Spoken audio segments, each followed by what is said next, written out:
Salut la famille, j'espère que vous allez bien. Quant à moi, je vais très bien. Alors écoutez-moi très bien. Dans cette vidéo, nous allons parler de travail en famille. Vous savez tous, surtout chez nous en Afrique noire, nous aimons travailler en famille sans demander de salaire, sans s'attendre à quelque chose de moi. Alors, toi jeune, tu dois m'écouter très bien. Dans cette vidéo, je vais te parler maintenant au XXIe siècle. Même si tu travailles avec ton propre père, vous devrez établir quelques règles et quelques principes pour pouvoir te servir dans l'avenir. Parce que même si c'est ton père, tu travailles avec lui, mais tu n'es pas le seul fils. Sache que son bien ne t'appartient pas. Plus forte raison, ton frère. Alors dans cette vidéo, je vais vous donner 3 raisons pour lesquelles, quand tu travailles avec un grand frère, une grande sœur ou quel qu'en soit un membre de la famille, tu dois conclure quelque chose avant avec lui pour pouvoir continuer de travailler avec lui. Car sinon, tu travailleras pour rien. Peut-être pour manger et dormir. Parce que lorsque tu travailles avec un membre de la famille, il va t'accorder certains avantages qui est non seulement dormir sur lui, c'est-à-dire il va te loger et il va te donner quoi manger. Mais la vie ne se limite pas à ça seulement. On ne vit pas pour manger. On mange pour vivre, mais on ne vit pas pour manger. Alors lorsque tu travailles avec ton père, ta soeur, peu importe, un membre de ta famille, vous devez établir une règle qui va t'aider dans l'avenir. Alors, première des choses que tu dois retenir lorsque tu travailles avec un membre de ta famille, tu dois mettre en tête que même les enfants de même père, même mère, dans l'avenir, ils seront partagés. C'est-à-dire, la vie de famille, c'est comme une plante. Lorsque tu la plantes, au fur du temps qu'il grandit, il élargit ses branches. Et chaque branche a sa direction. Chaque branche à son orientation. Alors, tu dois mettre ça en tête.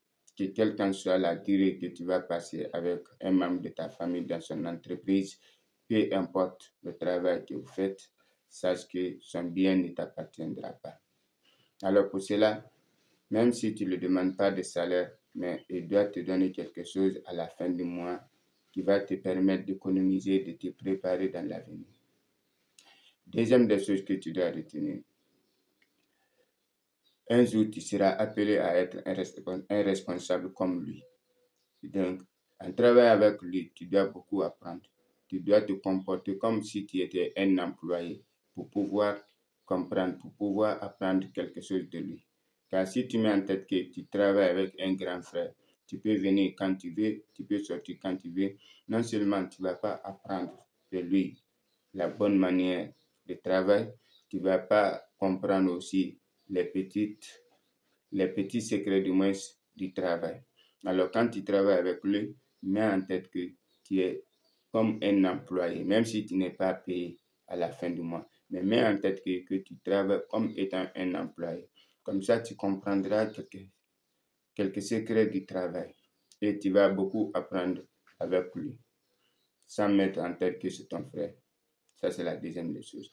Troisième des choses, pourquoi il faut conclure quelque chose avec lui, même si tu n'es pas payé à chaque fin du mois, mais au moins à chaque 2 mois ou 3 mois, tu te donnes quelque chose à garder. Pour une petite histoire, je connais un monsieur qui travaille avec son frère. Lui, il avait en tête que après son grand frère, c'est celui qui va prendre la place. Comme vous savez tous, en Afrique noire, c'est quelque chose d'hierarchie. Après le père, c'est le fils aîné. Après le fils aîné, ainsi de suite. Alors, comme après le père, c'était le fils aîné contrôlait toutes les activités de la famille. Alors, il travaillait avec son frère. Pour lui, il se disait quoi? Après mon grand frère, lorsqu'il se sentira fatigué ou lorsqu'il va partir pour tout bon, je vais prendre le contrôle des activités de la famille. Alors, il est resté comme ça, sans économiser, sans garder rien. Au fil du temps, il était avec lui, il a ça dans la tête. Alors, un jour, son frère, il y a eu un petit malentente entre lui et son frère. Donc, son frère l'a dit directement qu'on doit se séparer. Alors, on doit se séparer. À ce moment, les biens sont devenus un peu plus vastes. Mais le frère lui dit que les biens m'appartiennent parce que c'est moi qui dirigeais les activités. Tu n'es qu'un petit frère, tu dois que te soumettre. Alors, ce que je te donnerai, c'est seulement ça. Tu vas prendre et tu vas te contenter de ça. Alors, le petit frère, il a eu la chance quand même parce qu'il y avait une maison d'à côté. Donc, l'ancienne maison du moins, le grand frère l'a laissé là-bas et il a donné un peu de choses comme ça qui va peut-être l'arranger pour un an. Alors, c'est pourquoi dans cette vidéo, je vais vous expliquer lorsque tu travailles avec, même si c'est ton père, si tu n'es pas le seul fils, dis-le que frère et papa, mettez quelque chose à mon compte chaque après 2 à 3 mois. Chaque après 2 à 3 mois pour pouvoir économiser toi aussi afin de réaliser quelque chose dans l'avenir. Il y a certains aussi, parce que ce n'est pas dans tous les cas, il y a certains aussi qui vont te faire croire que allons, travaillons ensemble. Quand tu vas décider de partir, je vais te donner une somme avec laquelle tu pourras te débrouiller, tu pourras te créer quelque chose. Mais en Afrique noire, généralement, de nos jours même, la parole n'est pas parallèle aux promesses, aux actes du moins.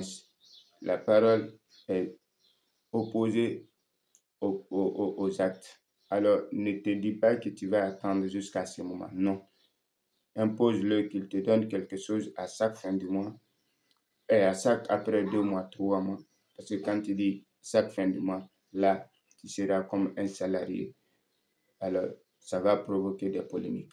Dis-le après chaque 2 mois ou après chaque 3 mois, tu te donnes quelque chose que tu pourras économiser pour pouvoir préparer ton avenir aussi. Car un jour, tu seras appelé à être responsable comme lui. Donc, le but de cette vidéo, ce n'est pas pour créer la haine entre vous et les membres de la famille. Non. Le but, c'est quoi? C'est de te préparer pour ta propre vie, de te préparer pour ne pas qu'un jour, tout ton effort soit mis à l'eau. Tu dois te préparer. Mais comment se préparer? Il faut s'asseoir avec, si c'est ton père ou ton frère ou ta soeur, appelle-le, vous allez conclure quelque chose qui va te servir dans l'avenir. Il ne faut pas travailler pour travailler. Donc, le but de cette vidéo, ce n'est pas dire que tu vas refuser de travailler avec ton frère ou un membre de ta famille. Non. Travailler avec lui, c'est très important, c'est avantageux. Ça te permettra de bien comprendre les activités, mais aussi, ça va te former. Mais n'oublie pas, en plus de la compréhension et de la formation, mais tu es appelé aussi à être un responsable un jour. Alors, tu dois l'appeler, vous allez trouver un terrain d'entente. Même si c'est, quelle qu'en soit la somme qu'il doit te donner après chaque 2 à 3 mois, ça serait bon pour toi parce que ça va t'aider dans l'avenir. Sinon, le jour que, peut-être si c'est un grand frère, s'il est marié, le jour que ses enfants vont décider ou ses enfants vont grandir et vont te dégager de l'entreprise ou du travail sans rien avoir après. Alors, avant de tomber dans ces heures de regret, c'est le moment, au moment que tu travailles avec lui, au moment qu'il y a encore l'harmonie, l'entente. C'est à ce moment que tu dois lui dire vraiment, un jour je serai appelé à être responsable. Alors, je veux vraiment que tu me donnes quelque chose après chaque 2 à 3 mois, même pas chaque fin de mois, mais après chaque 2 à 3 mois, que je sache que ouais, je suis là à économiser quelque chose pour mon avenir, car je ne serai pas avec toi éternellement. Donc, pour conclure ce que je vais dire, non seulement le but de la vidéo, ce n'est pas pour vous mettre en désaccord avec les membres de la famille auxquels vous travaillez, avec lesquels vous travaillez maintenant, non, c'est pas ça. Mais c'est de mettre en tête que la première des choses, les biens d'autrui ne seront jamais tes biens.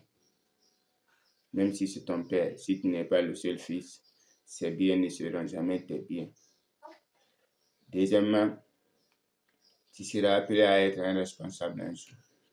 Alors, tu dois forcément te préparer pour pouvoir bien vivre dans l'avenir. Troisièmement, tout peut arriver dans la vie là. Donc, ne t'attends pas aux promesses seulement. Il faut des actes.